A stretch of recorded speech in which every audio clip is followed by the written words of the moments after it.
नमो तानं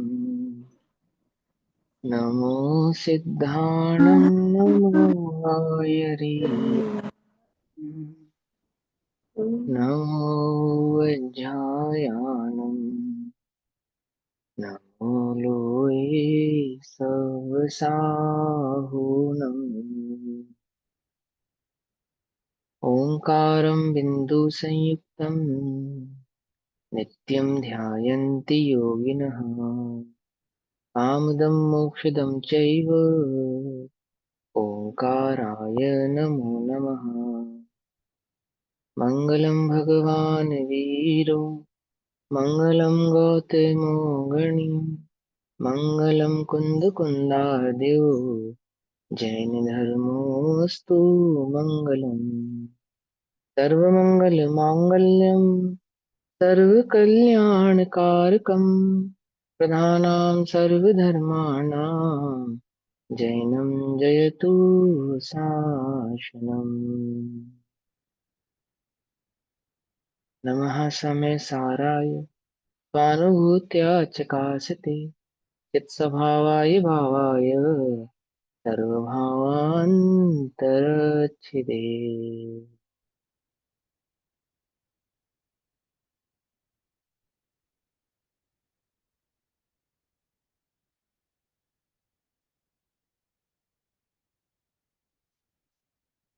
हमारी दोपहरकालीन कक्षा का विषय चल रहा है श्री समय सारजी ग्रंथ। श्री समय सारजी का स्वाध्याय हम सभी आचार्य अमृतचंद्र देव द्वारा रचित आत्मख्याति टीका के माध्यम से कर रहे हैं। आत्मख्याति टीका पेज नंबर 395, 395 पेज नंबर, गाथा नंबर 266, 266 नंबर की गाथा। भाव चल रहा है कि जीव को अध्यवसान बंध का मूल कारण है। जो प्रभाव है उसको कारण का कारण होने से निषेध किया जाता है, पर वास्तव में कोई पर द्रव्य, पर परिणाम अथवा कोई पर अन्य अन्य कोई पदार्थ जीव के बंध का कारण नहीं है। एकमात्र मिथ्यात्व यानी अध्यवसान ही जीव के बंध का कारण है। यह अध्यवसान जीव पाप और पुण्य के भाव से दो प्रकार से करता है। बंध के स्वरूप से समझा जाए तो पाप और पुण्य में कोई भेद नहीं होने से दोनों ही अध्यवसान के पूरक, अध्यवसान का भाव होने से जीव को संसार में परिभ्रमण के कारण बनते हैं। इसी भाव को आगे करते हैं। 266 नंबर की गाथा में कहते हैं, बंध के कारण रूप से निश्चित किया गया। इस प्रकार बंध के कारण रूप से निश्चित किया गया अध्यवसान अपनी अर्थ क्रिया करने वाला ना होने से मिथ्या है। अर्थात अध्यवसान क्या मानता है? मिथ्यात्व, मिथ्यात्व भाव में जीव ये समझता है कि पर पदार्थ मेरा है, पर मेरे सुख दुख का कारण है, जो कि होता नहीं, जो कि होता नहीं। तो वह बतलाते हैं, क्या कहते हैं? दुखिद सुहीद जीवे तरेमि बंधेमि तह विमोचेमि जा ऐसा मूढ़ मदी निरथया सहुदे मिच्छा। दुखी दे सुही दे, दुखी सुखी जीवों को करेमी करता हूँ और बंध मुक्त करता हूँ। बंधेमी तहा विमोचेमी अर्थात मुक्त करना, विमोचेमी यानी मुक्त करना, और बंधेमी अर्थात बांधता हूँ। जा ऐसा मूढ़मति, जो ऐसा मूढ़मति यानी कि मिथ्यामति मानता है, निरथय निरर्थक है, उसका ऐसा मानना मिथ्या है, निरर्थक है।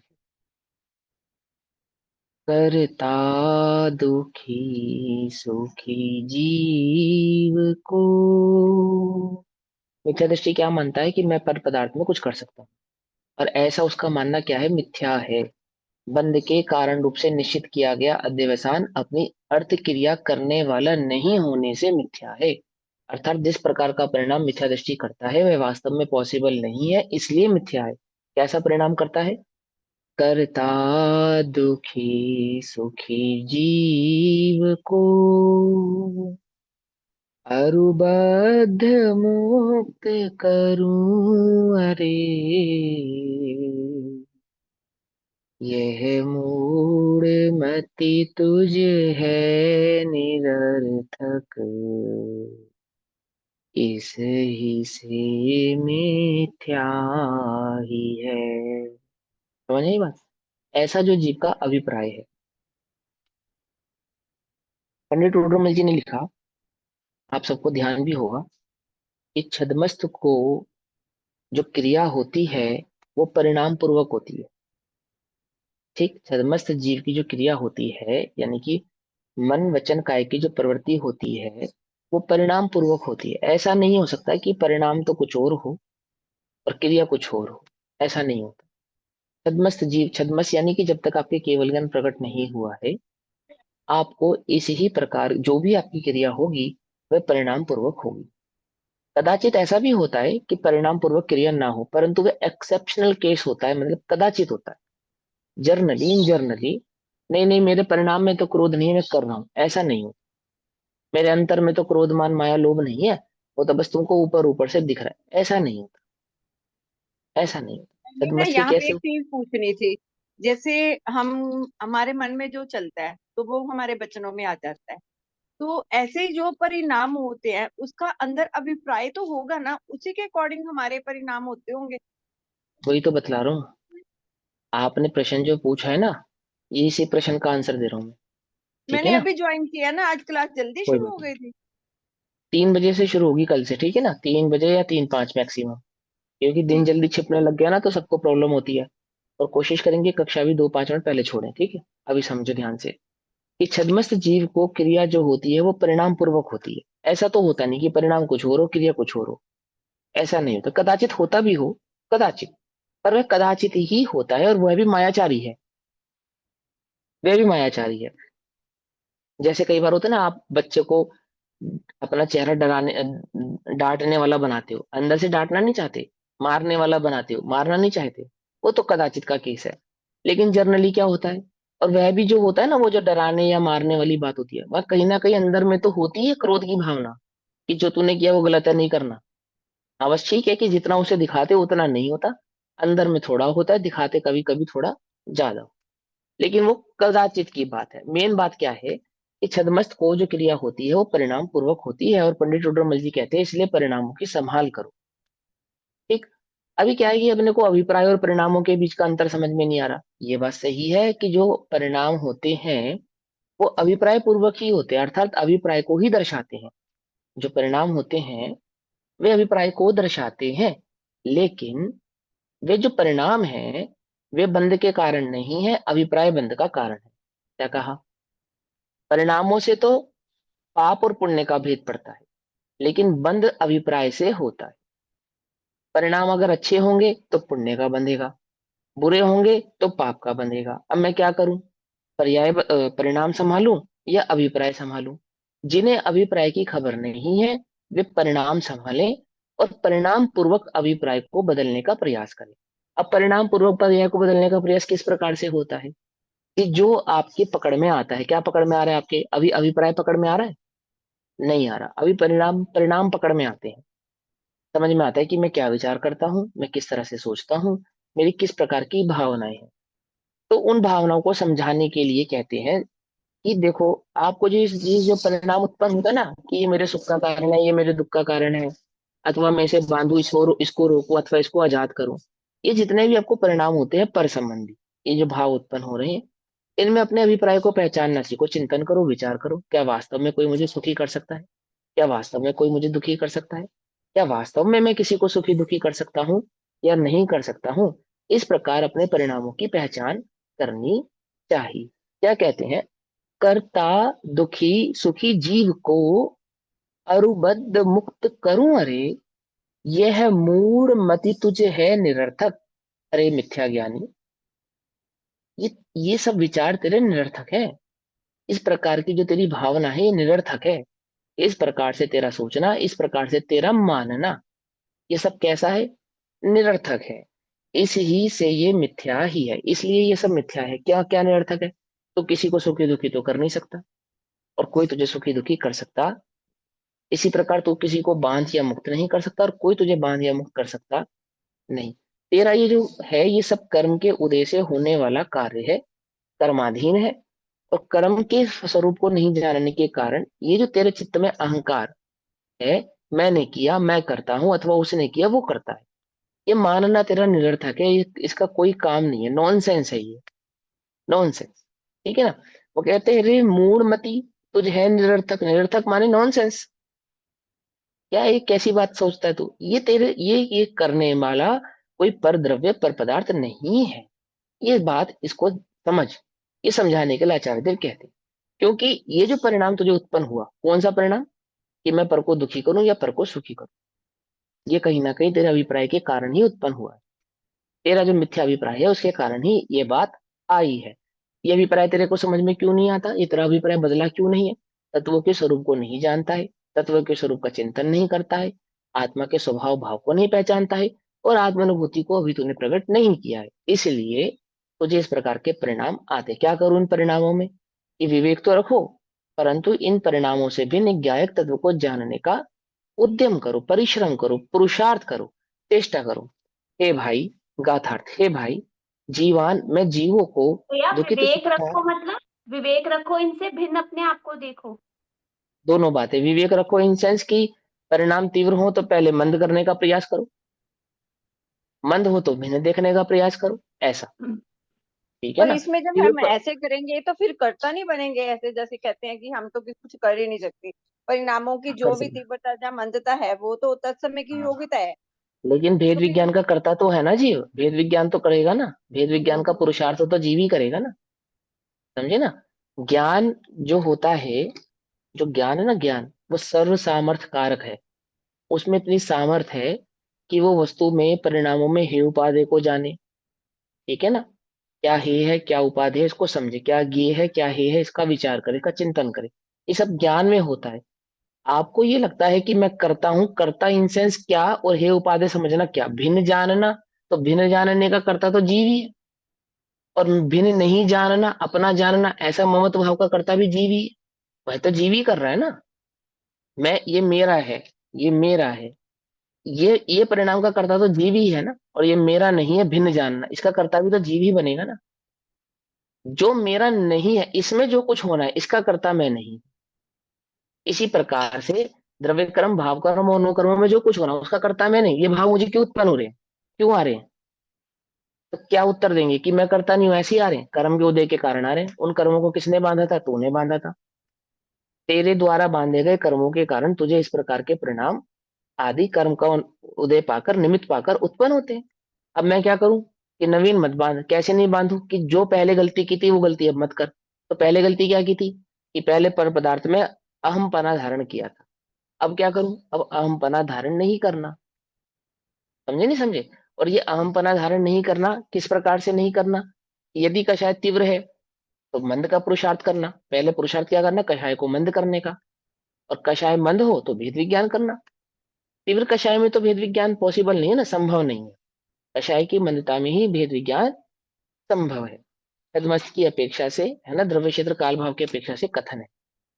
कोई कह सकता है कि नरकों के नारकियों का क्या परिणाम मंद होता होगा, तो उन्हें भेद विज्ञान करने की सामर्थ्य उत्पन्न होती है, शक्ति उत्पन्न होती है ना? तो वास्तव में होता है, वास्तव में होता है। ऐसा है नहीं, नहीं होता है। कि वहां जो परिणाम की मंदता होती है, तो किस प्रकार होती है? कि तत्समय की, उस जीव की उस समय की इस प्रकार की ही योग्यता होती है। समय दशा में करने से पहले कषाय आदि जो भाव होते हैं वो मंद होते हैं, अवश्य ही होते हैं, उसमें कोई बात ही नहीं है। क्रियाकारित्व आदि उसके मंद भले ही दिखाई ना देते हो, परंतु परिणामों में कषाय की मंदता तो आती ही। क्या कहते हैं, सुनो। कृष्ण लेखा में ही मंद मानेंगे भैया उसमें। हाँ, कृष्ण लिश्य ही रहती है। तो परिणामों में कृष्ण लिश्य ही रहते हैं, क्योंकि कृष्ण भी असंख्यात लोक प्रमाण भेद होते हैं। देखो, आज आपने एक ड्रेस पहनी है, किस कलर की है ये? ब्लैक। दो रंग के, ब्लैक और ग्रीन, हाँ। ब्लैक है ना, ब्लैक है। तो ब्लैक, आपके बालों के ब्लैक और इस ड्रेस के ब्लैक में कुछ अंतर है? हाँ, वो तो हाँ, संख्यात प्रमाण होते हैं, लेकिन जो हाँ, नर्क की योग्यता ही ऐसी होगी ना कि कृष्ण हाँ। लेशा में भी उसके लेकिन परिणाम मंद होंगे। मंद होंगे, हाँ। कृष्ण लिश्या भी असंख्यात लोक प्रमाण भेद वाली होती है। हम्म। एक अकेली कृष्ण लिश्या में भी असंख्यात लोक प्रमाण भेद हो जाएंगे। एक अकेला काला कितने प्रकार का होता है? बहुत काला बस प्रकार का काला नहीं होता है। होता है, हाँ, हम्म। काला बस काला नहीं होता। काला भी कई प्रकार का होता है। ऐसे ही कृष्ण लिश्या में तो कृष्ण लिश्या नहीं होती, वह कृष्ण लिश्या के परिणामों में भी असंख्यात लोक प्रमाण भेद होते हैं। ठीक ऐसा। तो वो तो फिर 6 एशिया में ही होते होंगे। लेश्या तो जब तक अलेशी नहीं होता तब तक लेश्या रहेगी। ठीक है ना? यहाँ पे जो, जिस परिणाम को ये कृष्ण लेश्या के माध्यम से प्रश्न पूछा है उस परिणाम की बात चल रही है। कि नरक के नारकी की कृष्ण लिश्या होती है, कृष्ण और नील लिश्या होती है। कृष्ण जो लिश्या होती है उसके असंख्यात लोक प्रमाण भेद होते हैं, यानी तीव्रता, परिणामों की तीव्रता में भी कई प्रकार के भेद होते हैं। देखो, रावण का परिणाम है सीता के हरण का, दुर्योधन का परिणाम है धन के हरण का। कौन से परिणाम को ज्यादा बुरा मानोगे? कौन सा परिणाम ज्यादा बुरा? एक स्त्री हरण का परिणाम है, एक धन स्त्री हरण का हरण का परिणाम है, परिणाम। दोनों दोनों हरण, हरण का, हरण की परिणाम प्रबदान का। लेकिन श्री लोक में हरण का। स्त्री हरण तो ज्यादा बुरा माना जाएगा, हम्म, ज्यादा बुरा माना जाएगा। है दोनों के हरण की परिणाम, बुरे परिणाम, गलत परिणाम, है ना। परिणाम बुरे हैं, लेकिन बुरे परिणामों में भी भेद होता है, कषायों में भी भेद होता है। तीव्र और मंदता का भेद तो स्थूल होता ही है, सूक्ष्मता से भी कृष्ण लिशा में कई प्रकार के भेद होते हैं। क्या कहते हैं? हे भाई, मैं जीवों को दुखित सुखितान, दुखी सुखी करता हूँ, बांधता हूँ तथा छुड़ाता हूँ, या ऐसा तमूढ़मति, ऐसी जो तेरी मूढ़मति अर्थात मोहित बुद्धि है। यहाँ पे मोहित बुद्धि है कहने का मतलब मोहित अभिप्राय ही समझना, श्रद्धान ही समझना। ठीक। वह निरर्थक होने से वास्तव में मिथ्या है। निरर्थक होने से उसका कोई अर्थ नहीं है, कोई सेंस नहीं है, कोई लॉजिक नहीं है। तेरी ये जो तू समझ रहा है कि ये सूरज ठंडा हो जाए, चांद चंद्रमा जैसा शीतल हो जाए, ऐसा तेरा मानना क्या है? मिथ्या है, निरर्थक है। तो जो चेष्टा कर रहा है सूर्य को ठंडा करने की, ऐसा होता नहीं है। इसी प्रकार मिथ्या दृष्टि क्या चेष्टा करता है? पर पदार्थ को सुखी दुखी, पर से सुखी दुखी होने की, पर को बांधने या छुड़ाने की, अथवा पर से बंधने या मुक्त की। ये जो तेरी चेष्टा है, ये जो तेरी भावना है, ये जो तेरी बुद्धि है, अभिप्राय है, ये निरर्थक है, निरर्थक है। इसमें कोई दम नहीं है, कोई लॉजिक नहीं है। क्यों? मैं परजीवों को दुखी करता हूँ, सुखी करता हूँ इत्यादि, तथा बांधता हूँ, छुड़ाता हूँ इत्यादि, जो ये अध्यवसान है, अर्थात ये जो तेरा मिथ्या अभिप्राय है, वह सब ही पर भावों का पर में व्यापार ना होने के कारण, अर्थात पर के परिणाम होने के कारण उसमें तेरी चलने वाली है नहीं, है ना। तो पर का व्यापार होने के कारण अपनी अर्थ क्रिया करने वाला नहीं है, अर्थात तेरे अनुसार परिणमन करने वाला नहीं है। इसलिए मैं आकाश पुष्प को तोड़ता हूं। जैसे आकाश में पुष्प होता है या नहीं होता है? बोलो, अधर में आकाश में पुष्प, फूल आकाश में, आकाश नहीं में फूल होता। नहीं उगते ना। हाँ, तो मैं आकाश के फूलों को तोड़ता हूँ। ऐसी जो तेरी मान्यता है, सही है या गलत है? समझे? आकाश में फूल ही नहीं होते, तोड़ेगा कैसे? तो आकाश पुष्प को तोड़ता हूँ, ऐसे अध्यवसान की भांति मिथ्या रूप है, मात्र अपने अनर्थ के लिए ही है, अर्थात मात्र अपने लिए ही हानि का कारण होता है, पर का तो कुछ कर सकता नहीं। ये जो तू बैठा बैठा बेमतलब के विचार करता रहता है, बेमतलब की धारणा लिए बैठा है ना, निरर्थक भावों को, परिणामों को कर रहा है कि मैं पर को सुखी दुखी करूं, इनमें कोई सेंस नहीं है, कोई दम नहीं है, कोई रस नहीं है, इनसे कुछ भी प्राप्त होने वाला नहीं है। इन परिणामों को छोड़। अब ये परिणामों को छोड़ने का कहने का मतलब परिणाम नहीं है, अभिप्राय की बात, अभिप्राय की बात। ठीक। जैसे जैसे स्वभाव में स्थिरता बढ़ती है, वैसे वैसे परिणाम भी स्थिर हो जाते हैं। निचली भूमिका में हो सकता है इस प्रकार के परिणाम तो उत्पन्न हो कि पर से सुखी दुखी हूं या करूं, लेकिन स्वभाव में जैसे जैसे स्थिरता बढ़ेगी, तो परिणाम भी कैसे होंगे? स्थिर होंगे, स्थिर होंगे। कहाँ स्थिर होंगे? स्वभाव में स्थिर होंगे। ठीक है ना। स्वभाव कैसा है? कुछ नहीं करने वाला, पर में कुछ नहीं करने वाला। तो पर में कुछ नहीं करने का परिणाम भी उत्पन्न होगा, पर में कुछ नहीं करने का भाव भी नहीं आएगा। जैसे मुनिराजों को परिणाम नहीं आता, भाव नहीं आता। यदा कदा किसी को आता हो, अन्यथा तो मुनिराजों को पर को सुखी दुखी करने का परिणाम आता नहीं, कि मैं अमुक को सुखी करूं अथवा मैं अमुक को दुखी करूं, ऐसा कोई परिणाम नहीं आता। अथवा अमुक ने मुझे दुखी करा, उसने उपसर्ग किया, इसने मुझे बचाया, ऐसा परिणाम मुनिराजों को आता है?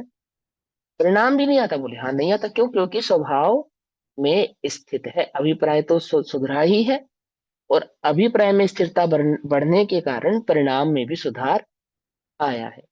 मात्र परिणाम सुधारने से अभिप्राय नहीं सुधरेगा, लेकिन जैसे कारण का कारण है ना, बाह्य पदार्थ का निषेध करते हैं, ऐसे ही परिणामों को संभालने की बात करते हैं, अभिप्राय को संभालने के लिए। जैसे बाह्य पदार्थ का निषेध करते हैं अध्यवसान को मिटाने के लिए, अध्यवसान बंध का कारण है, पर पदार्थ बंध का कारण नहीं है। परंतु अध्यवसान का मतलब ही है कि जो पर में सुख बुद्धि करे, इसलिए पर पदार्थ का निषेध करते हैं। इसी प्रकार से अभिप्राय और परिणाम दोनों अलग अलग हैं, लेकिन परिणामों के संभालने की बात क्यों करते हैं? क्योंकि जैसा अभिप्राय होता है वैसे ही परिणाम भी होते हैं। तो अभिप्राय को बदलने के लिए परिणामों को संभालने की बात की जाती है। समझ में आई बात? ऐसे जो अपनी अर्थ क्रिया अर्थात प्रयोजनभूत क्रिया नहीं कर सकता वह निरर्थक है।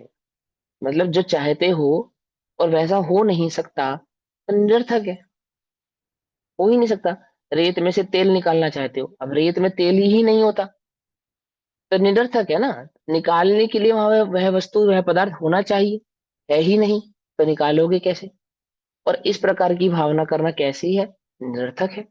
अथवा जिसका विषय नहीं है वह निरर्थक है। ठीक है ना। जीव पर जीवों को दुखी सुखी आदि करने की बुद्धि करता है, परंतु परजीव अपने किए सुखी दुखी नहीं होते, इसलिए वह बुद्धि निरर्थक है। और निरर्थक होने से मिथ्या है, झूठी है। अब यहाँ प्रश्न होता है कि अध्यवसान अपनी अर्थ क्रिया करने वाला कैसे नहीं है?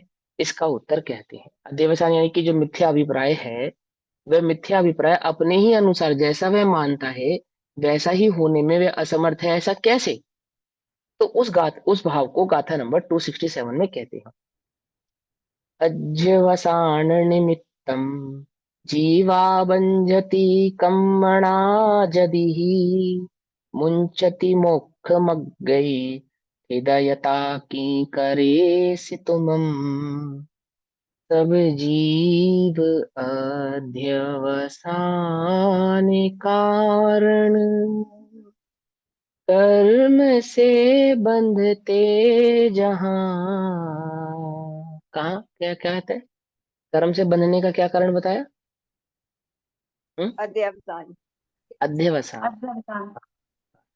सब जीव अध्यवसान कारण कर्म से बंधते जहां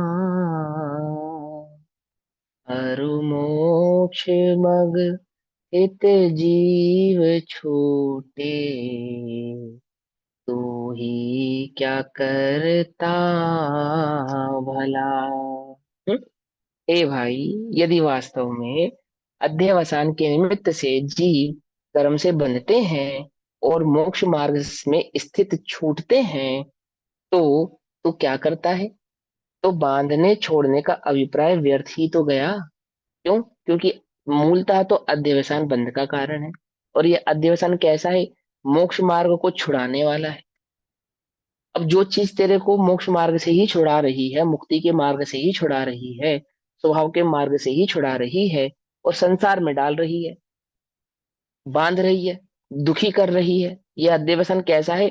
मोक्ष रूपी सुख से तो छुड़ाने वाला है, संसार रूपी दुख को देने वाला है। तो तू क्या करता है? तेरा बांधने छोड़ने का अभिप्राय तो व्यर्थ ही गया।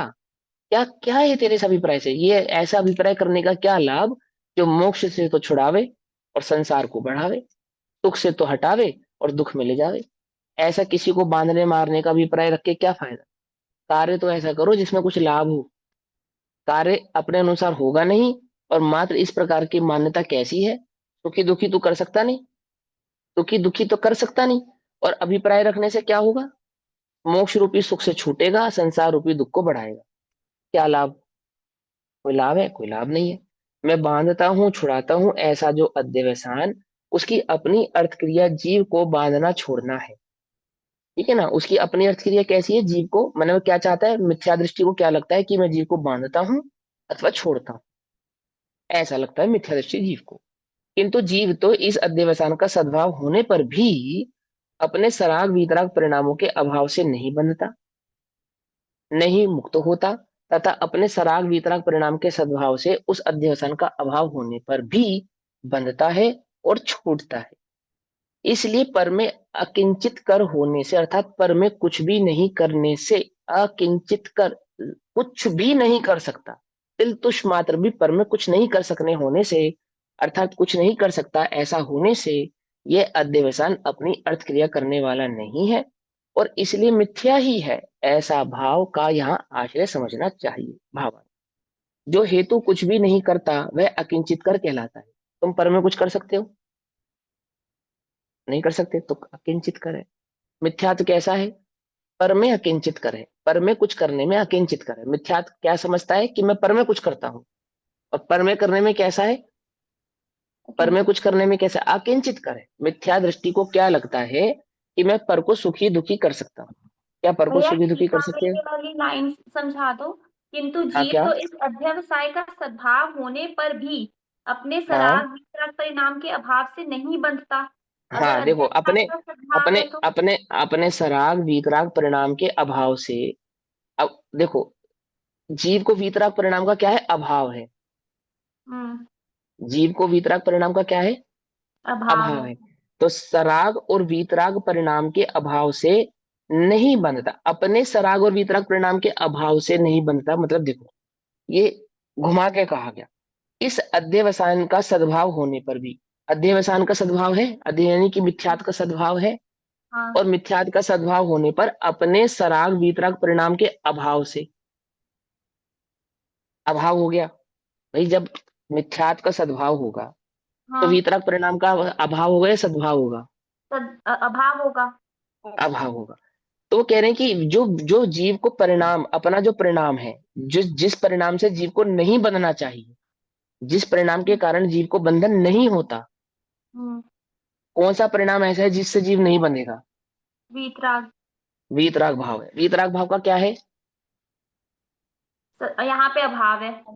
अभाव। अब सुनो, अभाव से नहीं बनता मतलब वो परिणाम का अभाव होने से, अभाव होने से भैया नहीं ऊपर बंधेगा। लेकिन ये क्या है कि अध्यवसाय का सद्भाव होने पर भी। समझ गया, समझ गया, समझ गया, मैं समझ गया आपकी बात। मैं क्वेश्चन समझ रहा हूँ आपका, समझा तो रहा हूँ, ध्यान से समझो। देखो, मैं बांधता हूँ छुड़ाता हूँ ऐसा जो अध्यवसान, उसकी अपनी अर्थ क्रिया जीव को बांधना छोड़ना है। अध्यवसान यानी मिथ्याभिप्राय कैसा है? मैं उसकी बांधता हूँ स्वयं की मैं अपनी अर्थ छुड़ाता हाँ, अपनी अर्थ क्रिया कैसी है उसकी मिथ्या दृष्टि जीव की? कि मैं हूँ परजीव मैं को करता बांधता हूँ। हूँ अथवा मैं परजीव को छोड़ता हूँ अथवा मैं हाँ। परजीव को सुखी दुखी करता हूँ। ये मिथ्या दृष्टि का अध्यवसान है कि मैं हम्म। परजीव को सुखी दुखी करता हूँ। अब इस अध्यवसान का सद्भाव होने पर भी, ऐसा सद्भाव होने पर भी, कैसा सद्भाव होने पर भी, कि मैं जीव को बांधता हूँ अथवा मैं जीव को छुड़ाता हूँ, ऐसा उसका परिणाम है ना। ऐसा होने पर भी, अब कोई भी जो जीव है, कोई भी जो जीव है, वे अपने सराग वीतराग भाव के सद्भाव अभाव होने के कारण ही बंधेगा या छूटेगा। कोई भी जीव जो बंधेगा या छूटेगा, जिसको तूने बांधने की कहा कि मैं इसको बांधूं, किसी हम्म। भी जीव को तूने उस भाव रखा कि मैं बांधू, तो बंधेगा हम्म। कैसे? सराग अध्यवसान अपने के कारण। अध्यवसान से। अपने अध्यवसान से अध्यवसान। बंधेगा, और हाँ। छूटेगा कैसे? वीतराग भाव से। वितराग भाव से। अपने वीतराग भाव से छूटेगा। मतलब आप इसको साधारण भाषा में समझो कि किसी भी जीव को जो बंधन या मुक्ति प्राप्त होगी, वे अपने कर्म के उदय के अनुसार प्राप्त होगी। तेरे अभिप्राय से तो प्राप्त नहीं होगी। तू तो ये चाहता है कि मैं उसे बांधू या छोड़ू, और उसका बंधना या छूटना उसके कर्म के उदय के अनुसार होने वाला है। तेरे तेरे अध्यवसान के सद्भाव से तो होने वाला नहीं है। तेरे अध्यवसान के सद्भाव से तो स्वयं को तो बांध सकता है, ठीक है ना? लेकिन किसी पर को तो नहीं बांध सकता, अथवा किसी पर को तो नहीं छोड़ सकता। पर को यदि मतलब यहाँ बांधेगा पे या जो छोड़ेगा। अध्यवसान लिया है वो अपने हाँ। लिए लिया है। अपनी मान्यता है और कि बांधना, हाँ, और सराग बांधना छोड़ना का किसी है दूसरे वो को। हाँ, दूसरे चीज के हाँ, लिए लिया है। हाँ, हाँ, किसी दूसरे को बांधना या छोड़ना, ठीक। देखो, भावार्थ पढ़ेगा। जो हेतु कुछ भी नहीं करता वह अकिंचित कर कहलाता है। अध्यवसान क्या कुछ नहीं करता? मिथ्यात्व जो है अध्यवसान, वो कुछ नहीं कर सकता। कि पर में कुछ नहीं कर सकता। पर में कुछ नहीं कर सकने होने से वह क्या हो गया? अकिंचित कर हो गया। मिथ्यात्व क्या हो गया? अकिंचित कर हो गया। किसके लिए? पर के लिए, अपने लिए नहीं। ये मिथ्यात्व ऐसा ऐसा परिणाम तुमने रखा कि मैं पर को बांधूं या छोड़ूं, अथवा पर को मैं सुखी करूं या दुखी करूं। और पर को वो सुखी दुखी कर नहीं सकता और बांध और छोड़ नहीं सकता। तो क्या हो गया ये? अकिंचित कर हो गया। किसके लिए हो गया? पर के लिए। पर के लिए। ऐसा मेरा मिथ्या अभिप्राय है। किसी अन्य जीव को सुखी दुखी करने का जो मेरा परिणाम है, ये परिणाम क्या हो गया? अकिंचित कर हो गया। किसके लिए? पर द्रव्य उसके के लिए, लिए। जिस द्रव्य को मैं सुखी दुखी करना चाहता हूं या बांधना छोड़ना चाहता हूं।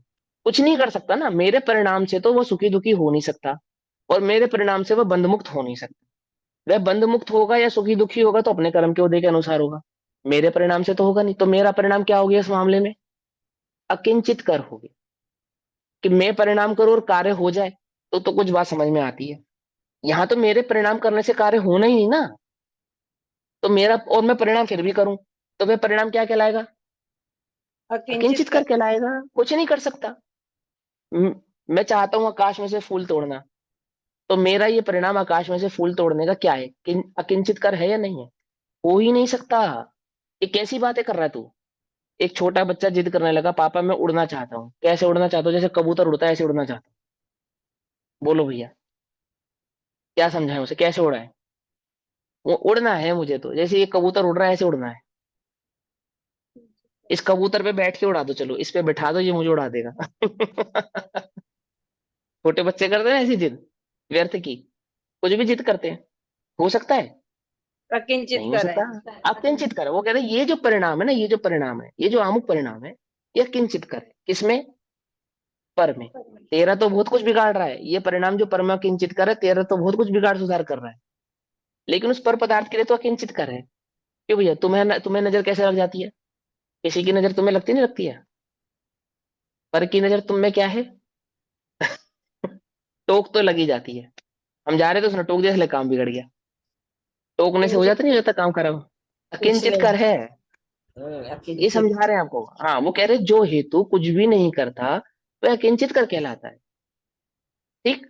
यहाँ यह बांधने छोड़ने का अध्यवसान भी पर में कुछ नहीं करता, कुछ नहीं करता, क्योंकि यदि वह अध्यवसान ना हो तो भी जीव अपने सराग वीतराग परिणाम से बंध मोक्ष को प्राप्त होता है। सराग परिणाम से बंध को, वीतराग परिणाम से मोक्ष को प्राप्त होता है। समझ नहीं बात? सराग परिणाम से बंध को, वीतराग परिणाम से मोक्ष को प्राप्त होता कौन? परजीव, जिसके संदर्भ में तूने यह अध्यवसान किया कि मैं इसे बांधूं या छोड़ूं, अथवा इसको सुखी करूं अथवा इसको दुखी करूं। होता कैसे है? अपने कर्म के उदय के अनुसार से, अपने कर्म के अभाव से।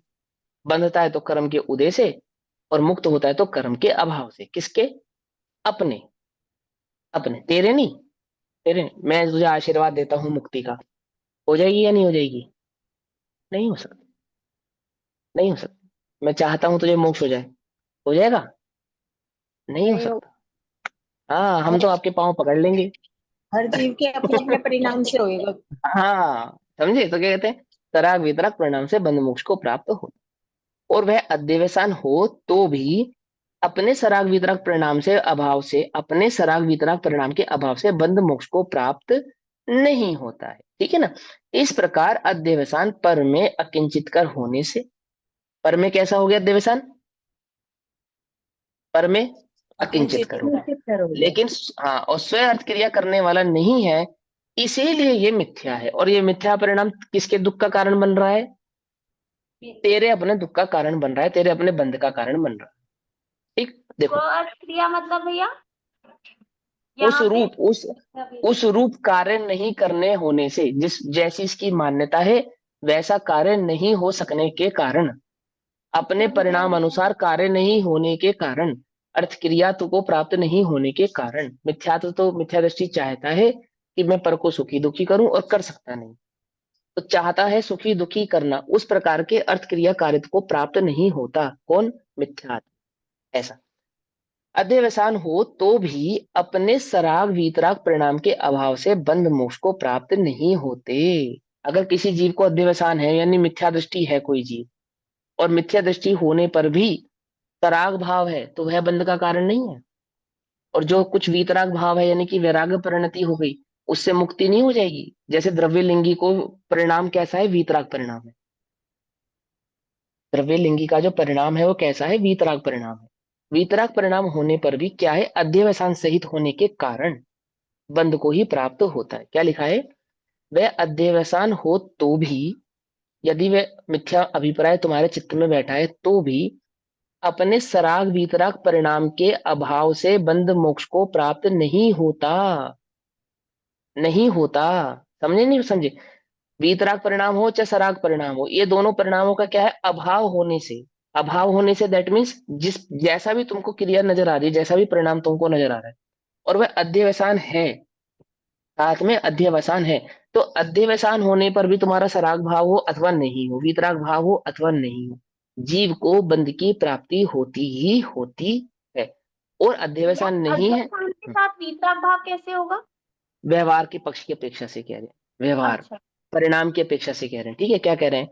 ये अध्यवसान हो तो भी, अध्यवसान है ना जीव को, है, मिथ्या दृष्टि है, तो भी जीव अपने सराग वितरक परिणाम के अभाव से बंध मोक्ष को प्राप्त नहीं हो। समझे? अपना अपना अपना वितरक परिणाम नहीं है तो जीव को मोक्ष नहीं हो रहा, अथवा अपना सराग परिणाम नहीं है तो जीव बंध को प्राप्त नहीं हो रहा। तो नहीं हो रहा तो कब नहीं हो रहा? अध्यवसान नहीं होने के कारण तो हो नहीं होगा, और अध्यवसान कारण होगा तो जीव बंध के कारणों को प्राप्त होगा ही होगा। सीधी सी बात इतना कहना चाहते हैं। इस प्रकार अध्यवसान पर में अकिंचित कर होने से, पर में तो अकिंचित कर है लेकिन स्वयं में स्वयं अर्थ क्रिया करने वाला नहीं है और इसीलिए मिथ्या है। जैसा वह परिणाम चाहता है, अध्यवसान मिथ्या दृष्टि जैसा चाहता है, वह पर में कुछ नहीं कर सकने के कारण अपने अच्छा अनुसार, जैसी उसकी इच्छा है, जैसी उसकी मान्यता है, तो पर के लिए कैसा हो गया? अकिंचित कर हो गया। और यह अकिंचित कर होने से मिथ्या है। मिथ्या है, क्या है ये? मिथ्या है। जैसे बादलों में कई बार तुमने देखो खरगोश बन जाता है, बादल बन जाता है, बादलों का महल बन जाता है, कुछ बन जाता है। तो महल है या नहीं है? नहीं है ना। वहां महल है ऐसा मानना मिथ्या है। समझे नहीं समझे? ऐसे ही मैं पर को सुखी दुखी कर सकता हूं, ऐसा ये मानना मिथ्या है। दुखी दुखी तो कर नहीं सकता, दुखी नहीं कर सकता। अब इस अर्थ का कलश रूप और आगामी कथन का सूचक श्लोक कहते हैं। अब इसी भाव को कलश के माध्यम से आचार्य अमरचंद्र देव कहते हैं। अनेनाद्यवसा से येन निष्फलेन विमोहितः तत्किंचित तत्किंचनापि नेवास्ति नात्मात्मानं करोति यत्। अर्थात अनेन निष्फलेन अध्यवसायेन मोहितः, इस निष्फल निरर्थक अध्यवसान से मोहित हुआ अर्थात ये जो जीव का जो मिथ्या अभिप्राय है, कैसा मिथ्या अभिप्राय? कि मैं पर में कुछ कर सकता हूं, पर संबंधी जो एकत्व ममत कर्तृत्व भोक्तृत्व बुद्धि है, ऐसा ये जो जीव को मोह हुआ है, अज्ञान हुआ है, भ्रम हुआ है, यह आत्मा तत्किंचन अपि न एव अस्ति यत आत्मानम न करोति। अर्थात अपने को स्व स्वरूप करता है, ऐसा कुछ भी नहीं है जिस रूप अपने को ना करता हो। देखो, इस निष्फल निरर्थक अध्यवसान से मोहित होता हुआ जीव, आत्मा, जीव कहो चाहे आत्मा, अपने को सर्वरूप करता है, अर्थात मात्र अपने परिणाम का ही करता है। अपने को सर्वरूप करता है अर्थात पर को सुखी करने, पर को दुखी करने के भाव में, पर में कुछ करने के भाव में, ये वास्तव में अपने को ही सर्वरूप करता है, उस रूप करता है। एक प्रकार से अपने को ही संसार रूप करता है। ऐसा कुछ भी नहीं है जिस रूप अपने को ना करता हो। अर्थात यह जीव अपने को दुखी सुखी ही कर रहा है, कोई पर को दुखी सुखी कर सकता नहीं है। अपने को ही बंध मुक्त कर रहा है, कोई पर को बंध मुक्त कर सकता हो ऐसा नहीं है। जैसे कहते हैं ना कि क्रोध करने वाला पर का बुरा करे चाहे नहीं करे, अपना तो बुरा कर ही रहा है। ऐसे अध्यवसान करने वाला जी पर को तो सुखी दुखी कर नहीं सकता, लेकिन पर को सुखी दुखी करने की इस मान्यता के कारण स्वयं को ही सुखी दुखी कर रहा है। ऐसा अपने सुख का कारण पर को मानता है, अपने दुख का कारण पर को मानता है। और मैं सुखी हुआ पर के कारण, तो वास्तव में कोई पर के कारण नहीं हुआ, अपने को ही कर रहा है। दुखी भी अपने को कर रहा है, सुखी भी अपने को कर रहा है, बंध भी अपने को, बंधन में भी अपने को डाल रहा है, आदि आदि कार्य भी सब अपने साथ ही कर रहा है, अपने को ही अनेक रूप कर रहा है।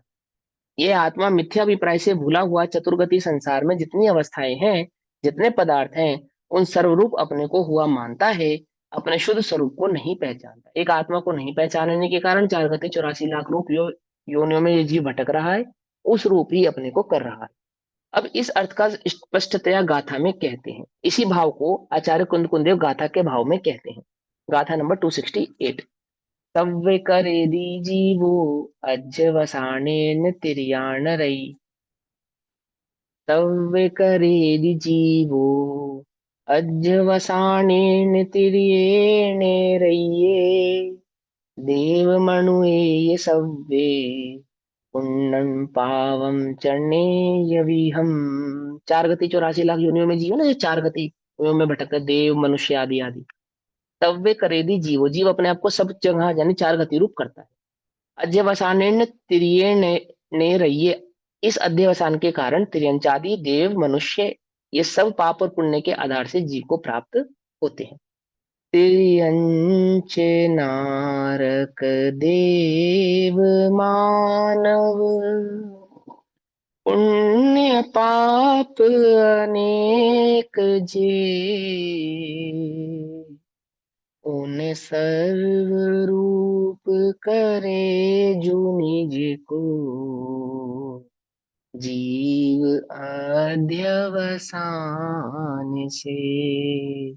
एक अध्यवसान से जीव अपने को चार गति रूप करता है। मिथ्यात्व के कारण ही तिर्यंच बनता है, मिथ्यात्व के कारण ही देवगति में जाता है, मिथ्यात्व के कारण ही मनुष्य आदि, तिर्यंच आदि, अन्य नरक आदि गतियों में ये जीव जाता है। एक मिथ्यात्व के अभाव में मुक्ति है और एक मिथ्यात्व के सद्भाव में चार गतियां। ये बात यह आचार्य देव समझाते क्या कहते हैं।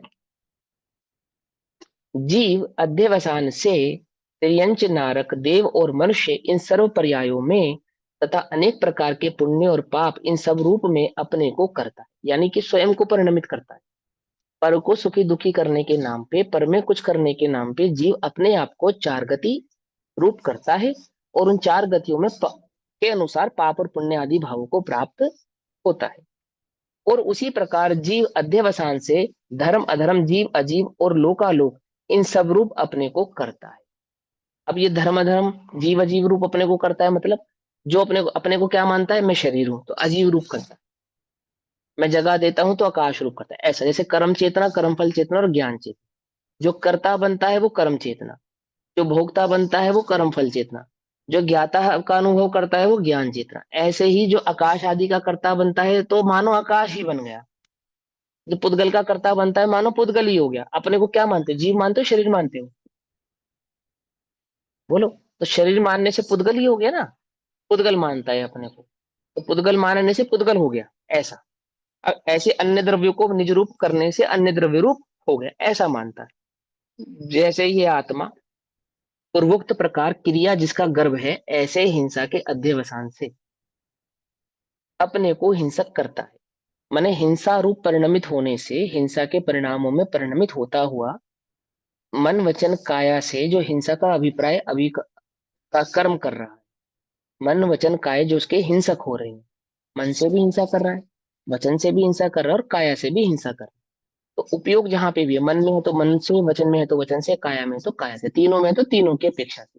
तो जहां जीव का उपयोग है, हिंसा में उपयोग है, और वह उपयोग कहाँ दर्शाता है, मन वचन काया में दर्शित होता है। तो क्या कहते हैं, जो ये आत्मा पूर्वोक्त प्रकार से, यानी कि पिछले पहले कही गई प्रकार से, पहले का है ना जो अध्यवसान को करता है, मैं सुखी करता हूँ, मैं दुखी करता हूँ आदि आदि, इस प्रकार से क्रिया, देखो हिंसा आदि के अध्यवसान राग द्वेष के उदयमान, हनन आदि की क्रियाओं से भरे हुए हैं, अर्थात उन क्रियाओं के साथ आत्मा की तन्मयता होने की मान्यता रूप है। अर्थात जब ये हिंसा करता है तो हिंसा का परिणाम कैसा करता है, मानो स्वयं हिंसामय ही हो गया हो, तन्मय हो जाता है। पुरुष है तो पुरुष भाव में तन्मय हो गया है, स्त्री है तो स्त्री भाव में तन्मय हो गया, यानी मैं ही हूं, ऐसा हो जाता है। जैसे मैंने बताया ना एक बार कि जूते की तारीफ करो तो जी ये अपने को क्या अनुभव करने लगता है जूता नहीं समझे, पर तारीफ जूते की होती है तो मजा किसको आता है, तो आता है। और तारीफ कोई बुराई करते हो उस जूते की तो कैसा लगता है, मेरी ही बुराई हो गई है। तो क्या अनुभव कर रहे हो तुम अपने को, तारीफ तो जूते की हो रही है और मजा तुम्हें आ रहा है, तो तुम अपने को जूता ही तो अनुभव कर रहे हो। और जूते की बुराई हो रही तो जूता अनुभव कर रहे हो अपने को। ऐसे ही हिंसा के परिणामों में हिंसामय हो गया, एकदम हिंसा। तो क्या कहते हैं, जैसे ही आत्मा पूर्वोक्त प्रकार क्रिया जिसका गर्भ है, ऐसे हिंसा के अध्यवसान से, हिंसा कैसी है, तीव्र भाव होने के कारण मन वचन काय में उत्पन्न होती ही है, इसलिए क्रिया जिसका गर्भ है। क्रिया जिसका गर्भ है मतलब हिंसा का जब परिणाम उत्पन्न होता है तो वह दर्शित होता है, वो बाहर आता है, क्रियान्वित होता है, क्रियान्वित होता है, मन वचन काया में क्रियान्वित होता है, एकदम से वेग के साथ उत्पन्न होता है। तो क्रिया जिसका गर्भ है, ऐसे हिंसा के अध्यवसान से अपने को हिंसक करता है। तो कैसी परिणति हो जाती है इस जीव की, हिंसक परिणति हो जाती है। ठीक, अहिंसा के अध्यवसान से अपने को अहिंसक करता है। जब अहिंसक का परिणाम होता है तो इसकी क्रिया कैसी हो जाती है, अहिंसक हो जाती है। हिंसा के परिणाम में क्रिया हिंसक हो जाती है और अहिंसक परिणामों में क्रिया अहिंसक हो जाती है, और अन्य अध्यवसानों से अपने को अन्य करता है। इसी प्रकार से अन्य हिंसा, झूठ, चोरी, कुशील और परिग्रह और उसके अपोजिट अन्य 5 जो अनुव्रत और महाव्रत है। तो जैसा इस जीव को परिणाम होता है, उस परिणाम के अनुसार ही इसको क्रिया होती है। अभी मैंने बताया था ना, छद्मस्त को क्रिया कैसे होती है, परिणाम पूर्वक होती है। छद्मस्त जीव को क्रिया परिणाम पूर्वक होती है। तो क्रोध, मान, माया, लोभ आदि 4 कषाय रूप, और हिंसा, झूठ, चोरी, कुशील और परिग्रह 5 पाप रूप। जैसा इस जीव को परिणाम होता है, वैसी क्रिया होती है। और इसी प्रकार अणुव्रत और महाव्रत रूप जैसा परिणाम होता है, वैसी इस जीव की क्रिया होती है। अब क्या कहते हैं, अन्य देवसानों से अपने को अन्य रूप करता है। इस प्रकार उदय में आते हुए नारक के अध्यवसान से अपने को नारकी करता है। जैसे इस समय तुम मनुष्य गति में अपने को स्त्री अथवा पुरुष अनुभव कर रहे हो ना, ऐसे नारक आदि गति के उदय में अपने को नारकी और वहां पे होने वाले क्रियाकारित्व का कर्ता बनने से वहीं के परिणामों का मैं करता हूं, ऐसा स्वयं को अनुभव करता है। उदय में आते हुए त्रियंच आदि के अध्यवसान से अपने को त्रियंच करता है, ठीक है ना। और ऐसे ही मनुष्य आदि के अध्यवसान से मनुष्य और देव आदि के अध्यवसान से अपने को देव, उदय में आते हुए सुख आदि, सुख दुख आदि पुण्य को अध्यवसान से अपने पाप पुण्य का पुण्य रूप करता है, और उदय में आते हुए दुख आदि पाप के अध्यवसान से अपने को पाप रूप करता है। कर्म का उदय पुण्य रूप हुआ तो मुझे ही पुण्य का उदय हुआ है, ऐसा अनुभव करता है। कर्म के उदय से पाप का उदय आया तो उस पाप के उदय को मेरा ही पाप कर्म का उदय है, ऐसा अनुभव करता है। अध्यवसान से ऐसे 5 पाप को निज रूप कर रहा था, 5 अणुव्रतों को निज रूप कर रहा था, 5 महाव्रतों को निज रूप कर रहा था, और अन्य के पाप पुण्य आदि को निज रूप कर रहा था। पाप पुण्य कर्म के उदय को अन्य के अथवा अपने निज रूप कर रहा था। इसका बन रहा था, यानी कि पाप पुण्य का कर्ता बन रहा था, सुख दुख का कर्ता बन रहा था। ऐसे ही जिस भी गति में गया, उस गति के अनुसार उस प्राप्त पर्याय का क्या हो गया, कर्ता हो रहा है, अनुभव कर रहा है, तन्मयता से अनुभव कर रहा है। तन्मयता से यानी एक रूपता से अनुभव कर रहा है। देखो अभी तुम्हें पाप कर्म को दे, पुण्य कर्म को दे, इस वक्त अभी पुण्य का पुण्य उदय करते चल रहा हैं। है। कर्म का उदय ना, हम स्वाध्याय कर रहे हैं तो। हाँ, आत्मा को ना पाप कर्म का उदय आता है, ना पुण्य कर्म का उदय आता है। समझना ध्यान से, उल्टा नहीं पकड़ना। पाप और पुण्य के कर्म का उदय कहना ये व्यवहार है। ये जो आत्मा बंधा ही नहीं, उसको उदय किसका आएगा। कर्म का उदय वास्तव में कर्म में आता है, ठीक है ना। और कदाचित उस कर्म के उदय को, अगर ये तो पहला नियम है कि कर्म का उदय कर्म में आता है। फिर दूसरा स्टेप है कि कर्म का उदय शरीर में आता है, उद्गल में आता है, ये दूसरी बात है। और फिर तीसरा परिणामों में आता है, और फिर कहीं जाके चौथा आत्मा में आता है। मतलब इतना व्यवहार है। ये व्यवहार पहले नंबर, ये चौथे नंबर का व्यवहार है, आत्मा को पाप और पुण्य कर्म का उदय कहना चौथे नंबर का व्यवहार है, ये पहले नंबर का व्यवहार नहीं है। और हम ये चौथे नंबर के व्यवहार को पहले मानते हैं। क्या कहा, जो व्यवहार सबसे निम्न कोटि का है, उस व्यवहार को हम पहले नंबर पे मानते हैं कि आत्मा को पाप और पुण्य कर्म का उदय। आत्मा को नहीं आता है, आत्मा को पाप और पुण्य कर्म का उदय हुआ है, ऐसा कहा जाता है। कहा जाता है, कहने में आज कोई मैं बुराई पता नहीं है है, कोई बात नहीं। ताराचंद भाई मोदी जी का सुन रही थी, तो उसमें वो हाँ यही बता रहे थे कि निश्चय से हाँ तो आत्मा को पाप कर्म का कोई उदय नहीं आता, ना पुण्य का हाँ उदय आता है। ऐसा हाँ। इसलिए तो कहा जाता है ताकि जो जीव है वो स्वच्छंदी ना हो जाए, मैं सिर्फ स्वच्छंद हो इसलिए जाऊं। व्यवहार से ऐसा कहा जाता है। वो भी, ये भी चौथे नंबर का पाप है, मतलब व्यवहार हाँ, है। समझे, पहला पहला ये भी व्यवहार से। कर्म तो कर्म है, कर्म का परिणाम है, उसमें पाप और पुण्य कैसा। तुम्हें अच्छा और बुरा लग रहा है, इसलिए तो पाप और पुण्य कहना पड़ रहा है, पहले तो ये समझो। पाप और पुण्य का भेद होता ही नहीं है, ये तो कहना पड़ता है। पाप और पुण्य देखो, मैंने आपको सब, टंकी में पानी है आपकी, टंकी में पानी है, वही पानी किचन में आता है, वही पानी बाथरूम में आता है। आता है या नहीं आता है, कौन सा पानी अच्छा है और कौन सा पानी बुरा है। पानी तो पानी है, कि जैसा ही है। हाँ, लेकिन कहना पड़ता है, बाथरूम की वजह से उस बाथरूम के पानी को बुरा कहना पड़ता है, किचन के पानी को अच्छा कहना पड़ता है ना। ऐसे तुम्हें अच्छा और बुरा लगता है ना, तो वहां कर्म में एक कर्म को पाप रूप और एक कर्म को पुण्य रूप कहना पड़ता है, होता नहीं है। समझना, उल्टा नहीं पकड़ना। समझे, अब यहाँ क्या भाव चल रहा है, यहाँ क्या समझा रहे, वो तन्मय है। पाप पुण्य के उदय में तन्मय है ना, अथवा अणुव्रत महाव्रत या पाप के परिणामों में तन्मय है, अथवा जिस भी पर्याय को उसने प्राप्त किया है उस पर्यायगत योग्यता के अनुसार कि मैं मनुष्य हूं, त्रियंच हूं, आदि आदि उसमें तन्मय है। बच्चा था तो बच्चा ही अनुभव कर रहा था, बिल्कुल बच्चा जैसा। जैसे जैसे बड़ा हुआ, जवान अनुभव करने लगा, प्रौढ़ अनुभव करने लगा, अब बूढ़ा अनुभव कर रहा है। किसके बाल झड़ रहे हैं? बोलो भैया, किस किस के बाल सफेद हो रहे हैं? शरीर के। अब तो बस अपने कुछ ही थोड़े दिनों की अवस्था रह गई है, बस अब हम जाने वाले हैं। बिल्कुल फिजिकल उसको फिर ऐसा फील होता है कि मेरे साथ ही हो रहा है। तन्मयता के, समझे तन्मयता के, मेरे को क्या महसूस हो रहा हो, ये गर्मी मुझे ही लग रही है, मैं ही बहुत बेचैन हो रहा हूँ, है मैं मरा, है मैं मरा।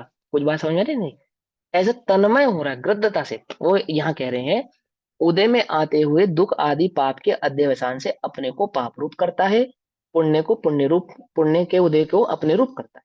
इस प्रकार जानने में आता हुआ जो धर्म अर्थात धर्मास्ति काय है, उसके अध्यवसान से अर्थात उसके स्वरूप को नहीं जानने के कारण अपने को धर्म रूप करता है, अर्थात मैं चलाने वाला हूँ। जानने में आते हुए अन्य जीवों के अध्यवसान से अपने को अन्य जीव रूप करता है। यह है तो मैं जिंदा हूँ, ये यही तो मेरा प्राण है, ये पुत्री तो मेरे प्राण है, समझे, आदि आदि। जानने में आते हुए पुद्गल के अध्यवसान से अपने को पुद्गल रूप करता है, यानी अर्थात अपने को शरीर रूप करता है। और जानने में आते हुए लोकाकाश के अध्यवसान से अपने को लोकाकाश रूप करता है, अर्थात ये पूरे संसार का कर्ता बनता है। और जानने में आते हुए अलोकाकाश के अध्यवसान से अपने को अलोकाकाश रूप भी करता है। अपेक्षा से अलोकाकाश को जानता नहीं है, लेकिन अलोकाकाश को जानने, जिसको एक परमाणु में भी अध्यवसान है उसको सारे जगत में अध्यवसान है, लोक अलोक आकाश में समस्त पदार्थों में अध्यवसान है, ठीक है। इस प्रकार आत्मा अध्यवसान से अपने को सर्वरूप करता है।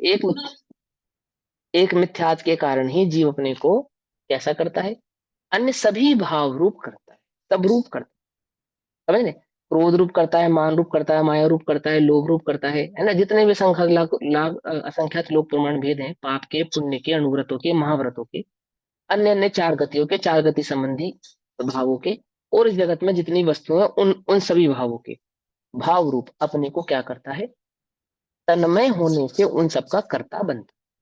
यह इनमें अध्यवसान अज्ञान जन्म रूप है। मारना स्थान सब कुछ आ जाएगा ना? सब कुछ, सब कुछ, A to Z, one to all, मोक्ष भी? सब कुछ। मोक्ष भी, मोक्ष भी।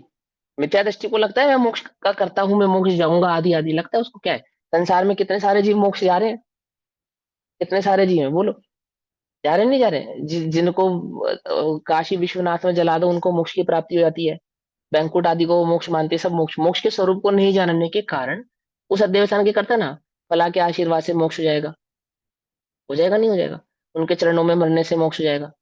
बोलो हाथी को मोक्ष क्यों हुआ? हाथी को मोक्ष वाले तूने कहानी नहीं सुनी होगी।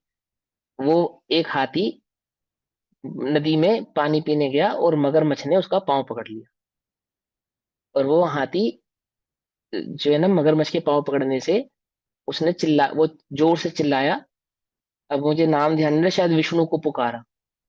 और हाथी विष्णु का भक्त था, तो विष्णु की पुकार सुन के विष्णु दौड़े आए हाथी की पुकार सुन के, और उन्होंने मगरमच्छ को मार दिया। क्योंकि विष्णु ने मगरमच्छ को मारा इसलिए मगरमच्छ को क्या हो गया, मोक्ष हुआ। हाँ, विष्णु जिसको मारे उसको मोक्ष होता है। समझे, अध्यवसान अपने को संभव है। सर्वरूप कर रहा है, ऐसे मोक्ष आदि भाव स्वरूप। ये अध्यवसान अज्ञान रूप है, इसलिए उसे अपना परमार्थ स्वरूप नहीं जानना चाहिए। यानी अपना जो स्वाभाविक स्वभाव स्वरूप है उसको अध्यवसान माने जैसा अध्यवसान विचारता है, जानता है, देखता है, ऐसा नहीं जानना चाहिए।